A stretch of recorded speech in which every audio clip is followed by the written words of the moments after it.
Welcome to Off Court Cuts with myself, Greg Rusedski, Kevin Palmer, and Ashley Neaves. We're going to talk about what's happening in social media, what people are discussing around the tennis world. It's going to be like a shorter version. Off Court Cuts, our show. And we got to start with probably Juan Carlos Ferrero. There's been rumor that he might be joining the Sinner team.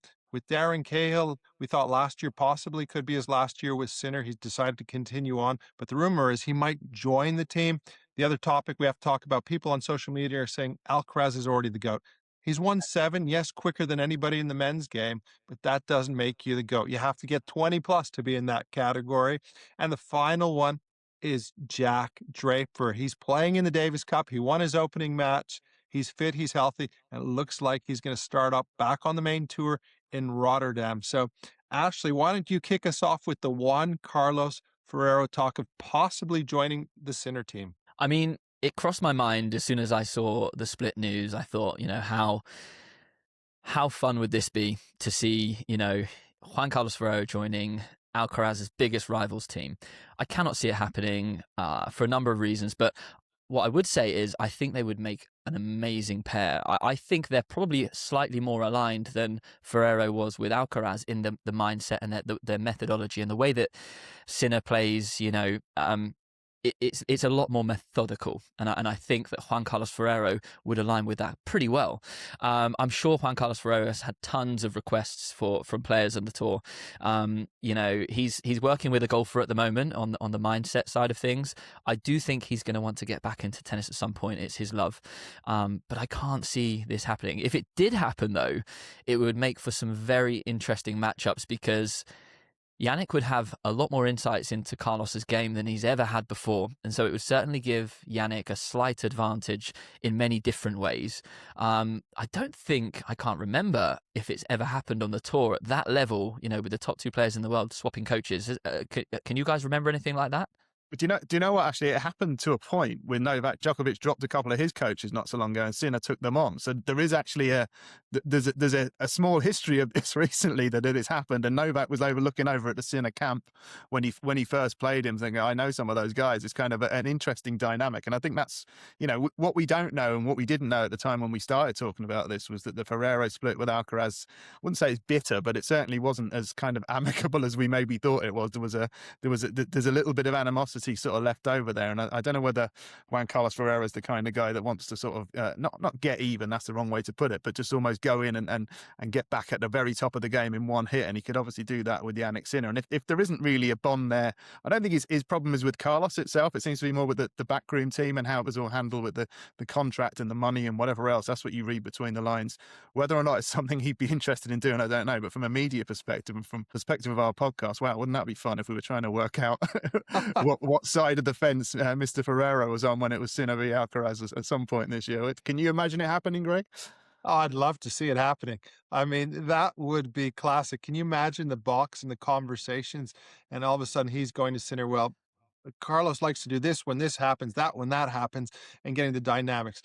I don't think I see it happening as long as Darren Cahill's there, because Darren Cahill is one of the best in the business. He's done an incredible job with every player he's been with. He's taken Halep to #1, winning the Slam. He's done it with Andre Agassi. He's done it with Leighton Hewitt as a youngster, and now he's doing it with Jannik Sinner. So maybe it's an add-on. Maybe they might get Ferrero as a consultant, but I don't see him as the coach until Darren decides maybe I need to spend more time back home in Australia, because you got to remember Darren Cahill's already in his 60s, and that's why he was contemplating. But Sinner said, if I win Wimbledon, will you stick on? And he stuck on the gig. Going back to Juan Carlos Ferrero, I really like him as a person and I like him as a coach. He was with Sasha Zverev. Let's not forget that as well, who's the 3rd best player on the planet. And he just wasn't feeling he was getting enough out of that relationship. He parted company, and then he ended up with the Carlos Alcaraz doing an incredible job. But I don't think it's going to happen in the near future. But in a year's time, if Darren decides, okay, I've had enough, I wouldn't be surprised if that happened. So on the back of our views, we actually had the chance for Kevin to interview Alex Corretja about Jannik Sinner and Ferrero working together potentially, and he's had some interesting views. So let's check out that now. For Ferrero, do you see him coming back as a coach somewhere else? Yeah, why not? Yeah. I think he loves tennis. He's such a hard worker. He's someone that he knows the game. He's been there as a player. Now he proved already he's an amazing coach. I think he needs a little bit of time to find someone that he really feels that is worth it for him to leave home, and to go away again. I don't really think that he's gonna get the same maybe commitment as he did with Carlitos, because that was amazing. He was like almost like a father, and they started like 7 years ago, so it was a period very intense one for him. I think he needs a little bit of time, but they're gonna call him, and for sure they've been calling him already to work with him. So I think he will be back at some point, but he needs to really find a good motivation. If Cahill leaves Sinner, then maybe Juan Carlos could go in there, right? That'd be fun. Yeah, I'm not so sure fun, but for us would be weird. They could match. They could match whenever Jannik is finishing with his coaches, or maybe Simonek will continue. Darren, we heard that he was not going to continue, but apparently he's continuing this year, as or for me, as I know.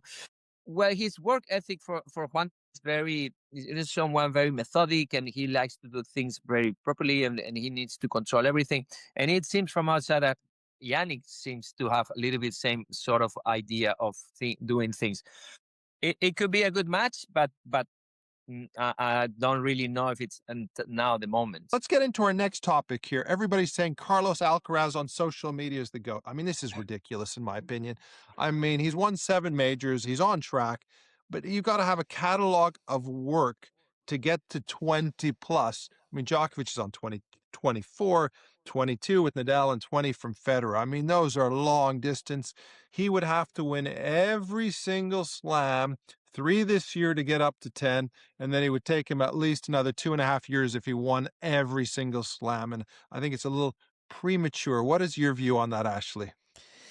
So just before Ferrero and Alcaraz split, I was mentioning to a few coaching friends that I'd noticed Alcaraz had seemed a little bit more agitated on the court, shouting at his box and various things. And my question is longevity, and how many more years Alcaraz can keep the fire and the passion, because he is a player that does like he does like the off-court side of things as well when it comes to exhibitions, partying a little bit as well. And I know that some of the players on the tour 10, 15 years ago were the same, but it wasn't in the public eye. And now with social media and the way, that these players are in the public eye, I just feel like there are distractions, and I don't know if he has it in him to go as long as Novak, for example. That being said, if he can stay in the game as long as Novak, I think he has more than enough Grand Slam titles in him. I think he can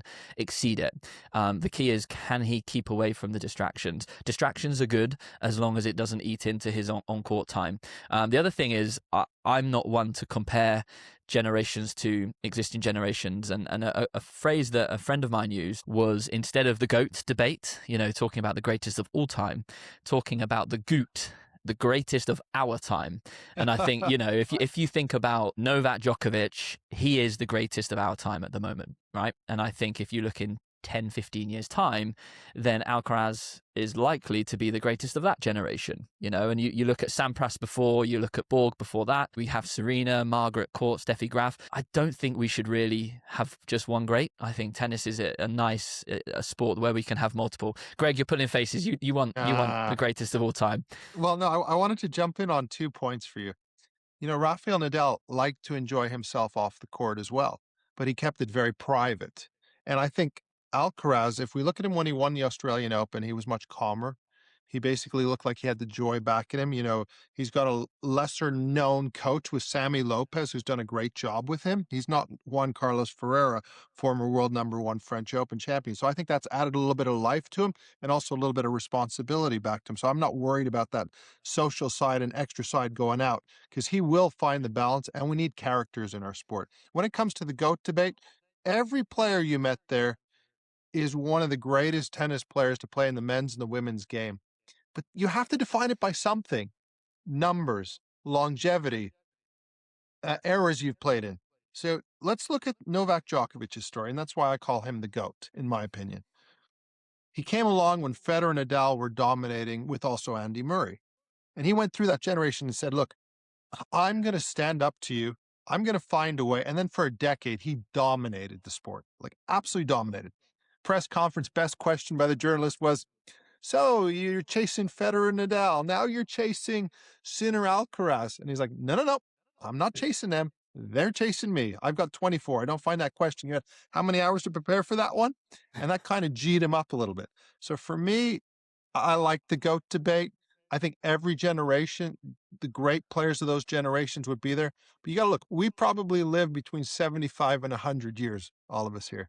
So I think the numbers don't lie. And that's why I say Djokovic. I'd love to know what Kevin's thoughts are on that as well, too, with the GOAT debate and with Carlos' extracurricular activities outside, which I think is a way for him to relax and still enjoy his tennis.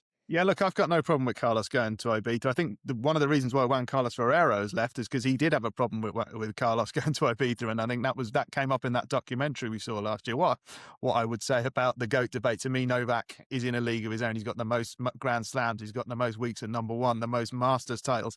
He's got every record going, so there's no doubt in anyone's mind. And the one thing I do know about Novak Djokovic and his fans in particular is they're very passionate, and they haven't been too impressed with this idea that Carlos is already challenging him as the greatest tennis player of all time just because he beat him in the Australian Open. I think Novak is in a league of his own for some time. If Carlos continues for the next 8 years at the current rate, he'll probably get quite close to him, but there's no reason to say that somebody else might not come through who's going. Maybe Carlos Alcaraz's brother, apparently is very good, could come through. You know, there's lots of different stories that are going to happen over the next 10 years of tennis. What was amazing about the big three is that they managed to keep it going for so long. They didn't, they never dipped. Between the three of them, they basically won all the slams apart from Murray occasionally, and Wawrinka chipped in with a couple, and Del Potro maybe the odd one, but it was all basically those three for such a long time. We're used to that now. We see that as normal, but that's not normal. And what Carlos is going to try and do over the next 6 to 7 years is try and get somewhere near to 15, somewhere near to 20. If he does that, he's already one of the all-time greats of tennis. But whether he gets to 24, let's wait and see. If he gets injured for a while, if he has a knee problem, if he has an elbow problem, something like that, it could throw him right off. It's not inevitable that he's going to win 2 slams a year for the next 10 years, put it that way. Yeah, the other topic we got to discuss is Jack Draper. So good to see him back on court in a Davis Cup. I mean, it must have been so difficult. He's barely played a match since Wimbledon. Yes, he played US Open, 1 match, but he's been away from the game so long. I watched his match yesterday. I thought it was impressive. Yes, he didn't have the competition he needed. Norway doesn't have Casper Ruud playing for them, so that makes it a lot easier challenge. But, it'd be great to see him when he gets back on tour in Rotterdam. He's one of those guys who can threaten the likes of Alcaraz and Sinner being healthy. The last 6 months, or first 6 months, I should say, in 2025 were absolutely brilliant. Winner of Indian Wells, finals of Madrid, pushing deep into majors as well. So, great to see him healthy, and he can become a threat as long as he stays healthy. Ashley, what's your view on that? I'm excited for Jack. I mean, he had an extended break. He was planning on going back to the Australian Open at the tail end of last year, and extended his break to come back for the Davis Cup instead. And I think it was clearly a wise choice. His body needed that break. He had a bit of a pretty bad injury actually to his arm. I think it was bruising to the bone. And so he has had a plague of injuries, and I'm just hoping that this extended off-season has really helped his body to be in shape, to have more longevity through the next few years, because he is one of the only players that can really threaten the top 2 at the moment. And I actually had the opportunity to meet him a couple of months ago and spent the day with him, interviewing him, had some time on court with him. And one thing that really struck me was his diligence to his training. He was explaining in detail what he's been doing to make his comeback. And so it's not just coming from his coaching team, which he's had a bit of a change in setup as well. It hasn't just been coming from his coaching team. It really seems like he's owning his tennis. And I think when you look at the great tennis players that we've seen in the sport, they have that in common. They're not just being told what to do. They know what they want. They know what they need to work on. They know what their body's feeling.